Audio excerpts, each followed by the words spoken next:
ಇದು ಯಾರೂ ಕೊಡುವುದಿಲ್ಲ. ಮತ್ತು ಸೀತೆಯ ಸ್ತುತಿ ಎಲ್ಲೂ ಇಲ್ಲ. ಎಲ್ಲಿ ಇಲ್ಲ ಅಂದರೆ ಪುರಾಣದಲ್ಲಿ ಇದ್ದದ್ದು, ಕೊಡಲಿಲ್ಲ ಅಂತ ಅದಕ್ಕೆ ಹೇಳಿದ್ದು ನಾನು.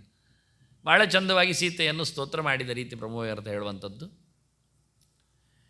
ಲಕ್ಷ್ಮಿಯ ಬಗ್ಗೆ ಮತ್ತು ಉಳಿದ ಸ್ತ್ರೀ ರೂಪಗಳ ಚಿಂತನೆಯ ಬಗ್ಗೆ ಎಲ್ಲ ಇದರಲ್ಲಿ ಹಾಕಿದ್ದಾರೆ. ಹಾಕುವುದು ಯಾಕೆ ಅಂದರೆ ಸುಮಾರು ಅರ್ಥಗಳಲ್ಲಿ. ಉಮಾ ಅಂತಲೂ ಕರೆದ್ರು, ಉಮಾ ಅಂದರೆ ಅವಳು ಉಮೆ ಅಲ್ಲ, ಪಾರ್ವತಿ ಅಲ್ಲ, ಮತ್ತು ಉತ್ಕೃಷ್ಟವಾದ ಮಾನವುಳ್ಳವಳು, ಜ್ಞಾನವುಳ್ಳವಳು ಅಂತ ಅರ್ಥದಲ್ಲಿ. ಹೆಸರು ಬರಬೇಕಾದ್ರೂ ಕಾರಣ ಹಾಕ್ತಾರೆ.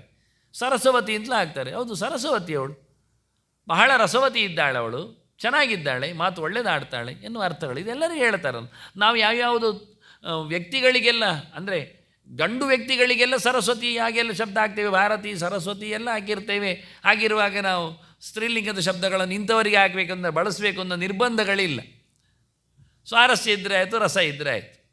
ಹಾಗಾಗಿ ಸೀತೆಯ ಒಂದು ಅಪೂರ್ವವಾದ ಸ್ತುತಿ, ಸೀತೆಯ ಚಿಂತನೆ ಮಾಡಲಿಕ್ಕೆ ರಾಮನ ಜೊತೆಯಲ್ಲಿ ಉಂಟಾದ್ದರಿಂದ ಇಷ್ಟೆಲ್ಲ ಮಾತುಗಳಿದ್ದಾಗ ಸೀತೆಯ ಸ್ತುತಿಯನ್ನು ವೇದವ್ಯಾಸರು ಕೊಟ್ಟಿಲ್ವೋ? ಕೊಟ್ಟಿದ್ದಾರೆ, ಭಾಳ ಚಂದವಾಗಿ ಕೊಟ್ಟಿದ್ದಾರೆ.